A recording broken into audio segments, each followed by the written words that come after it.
Merci à vous. Maître Janvier, moi je vous retrouve sur cette question alors que les éléments en notre faveur nous font état de ce que aujourd'hui l'AES ou alors du moins la coordination du renseignement de l'AES est bien entendu à l'œuvre et fonctionne d'ailleurs très bien au point de pouvoir avoir des détails même les plus secrets possibles autour donc d'une éventuelle déstabilisation qui pèse sur ces pays. Alors quand on a donc ces informations de première main à notre portée, qu'est-ce qui reste encore aujourd'hui à la France en termes de levier d'autres sécurité, d'autres politiques qui pourraient bien entendu ébranler ces pays. Comment peut-on capitaliser, j'y arrive, de tels acquis côté AES, maître? Premièrement, votre question a plusieurs volets.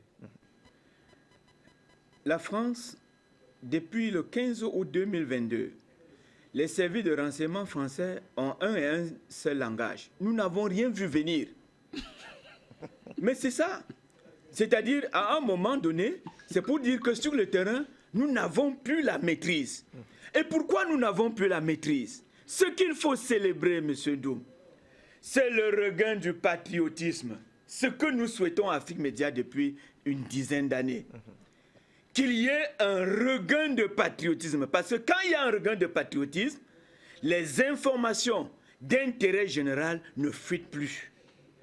Et les informations contre la stabilité de l'État sont mises à la disposition du gouvernement qui en exploite et prend toutes les mesures possibles pour y contrevenir. Ce qu'il faut célébrer, c'est le regain du patriotisme. Célébrons le patriotisme. Quand la DGSE se plaint, quand au boulevard Mortier en France, où se trouve le siège de la DGSE, on ne comprend plus rien. Mais il faut célébrer le patriotisme des pays de l'AES. Mais oui, c'est de ça qu'il s'agit. Auparavant, des informations pareilles, reçues ou obtenues par les Nigériens ou les Africains, étaient plutôt retournées à la DGSE. C'est-à-dire, on ne les ramenait pas dans le terroir, dans le carquois, pour qu'on analyse et prenne des dispositions adéquates. Oui, nous sommes là pour célébrer le patriotisme nigérien. Merci au président Abdourahmane Tiani. Merci à toute la population nigérienne qui a compris. Donc, votre question, quand elle revient sur l'AES, 15 août 2022, ils vous disent, à la DGSE, on pose les questions à ceux qui sont en poste à Bamako et partout au Mali. Mais avec 5000 soldats dans le territoire, parmi lesquels les patrons, les responsables des services de renseignement, comment est-ce que le coup d'État est arrivé? La réponse est une. Nous n'avons rien vu venir. Ça veut dire tout simplement que l'histoire des peuples africains a atteint un certain niveau. Et nous comprenons que les Africains commencent à comprendre que rien n'est plus important que leur continent. Rien n'est plus important que leur pays. Ouais. Les pays africains ne sont pas à la merci de la communauté internationale. Et vous me donnez là l'occasion, M. Ndoum, excusez-moi de faire cette prospective. Vous avez suivi les premiers messages de l'arrivée de Donald Trump à la Maison Blanche. À la Maison Blanche. On va y arriver. Non, j'y arrive. J'ai dit, excusez-moi. D'accord. C'est une vous faites quand même une entorse à notre conducteur, mais allez-y. C'est une prospective dans la réflexion. Parce que moi, je ne suis pas au courant des sujets qui sont mis sur la table. Mais Donald Trump vous dit ceci, que le patriotisme est au-dessus de toute autre considération humaine. D'où sa politique américaine. Mais oui. Mais si vous ne m'aimez pas, si vous n'aimez pas votre pays, vous ne pouvez pas aimer autre chose plus que votre pays. Et c'est la victoire du patriotisme contre le mondialisme. Et c'est à ce niveau, nous continuons d'interpeller les pays de l'AES. Nous continuons à les soutenir, à leur dire que nous sommes de tout cœur avec eux, qu'ils doivent continuer cette politique de patriotisme.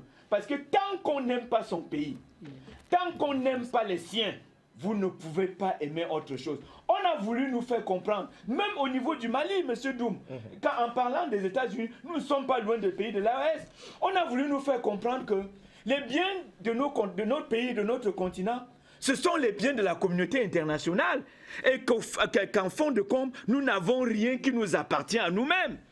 C'est-à-dire que nous ouvrons la porte aux charognards qui viennent prendre, ils partent avec et ils nous disent comment nous allons disposer de ce que nous avons et de ce que la terre de Dieu nous a concédé comme bien. Donc pour nous, quand la France se plaint, quand au boulevard Mortier, on ne trouve plus des solutions à des difficultés africaines, alors vous comprenez que la réponse est toute simple, c'est que les Africains ont pris conscience. Et prendre conscience veut dire le patriotisme est désormais inculqué dans la tête des Africains. Vous devriez comprendre, nous devons comprendre, nous les Africains, que notre pauvreté, notre soumission, notre domination par d'autres entités que nous-mêmes a un but. Le but c'est quoi? Le but c'est que nous n'ayons jamais la paix entre nous. Nous n'ayons jamais la paix qui nous permette de jouir de ce que nous avons, que nous n'ayons jamais la tranquillité d'exploiter nos propres ressources, que nous ne soyons pas en fin de compte nous-mêmes. Parce que quand on t'enlève la personnalité, on a tout enlevé en toi. Quand tu n'es plus toi-même, quand tu es noir basaltique comme moi, avec un cerveau tout blanc, tu n'es plus toi-même. Tu n'es plus un être capable de penser intérieurement et de mettre en exergue une certaine politique. Merci. Ce qu'il faut célébrer avec ce sujet que vous avez mis sur la table, c'est le patriotisme des populations nigériennes. C'est tout, il n'y a rien d'autre. Mais la France se plaint depuis, et ce n'est que le début. C'est-à-dire, nous sommes au début d'un rouleau compresseur que les Africains ont préparé. Il n'y a plus aucun État africain, aucun chef d'État africain ne pourra plus oser, je dis ne pourra plus oser agir contre les intérêts de ses propres populations. Et les Africains vont regarder faire. Ce temps est révolu. C'est une modalité aujourd'hui surannée. Que les Africains comprennent que nous allons continuer à nous lever comme un seul homme. Et le premier élément que nous intégrons, c'est le patriotisme, c'est-à-dire l'amour de notre patrie. Parce que nous n'avons pas un autre pays, nous n'avons pas un autre continent. Nous sommes chassés, pourchassés dans tous les pays du monde entier.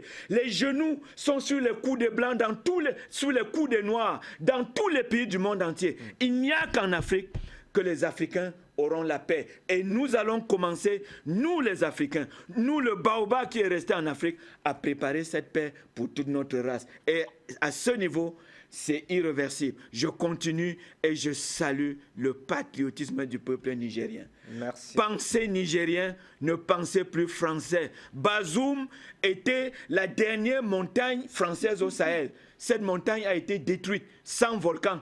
Elle a été détruite par les populations. Les populations dignes, nigériennes, elles ne doivent pas se reculer. Elles doivent accorder toute leur confiance au gouvernement du président Tiani pour atteindre l'objectif qui est le leur, c'est-à-dire développer le Niger et rendre le Nigérien digne à égale proportion de droits que tous les peuples du monde entier. Merci. Merci à Phil Mahomet.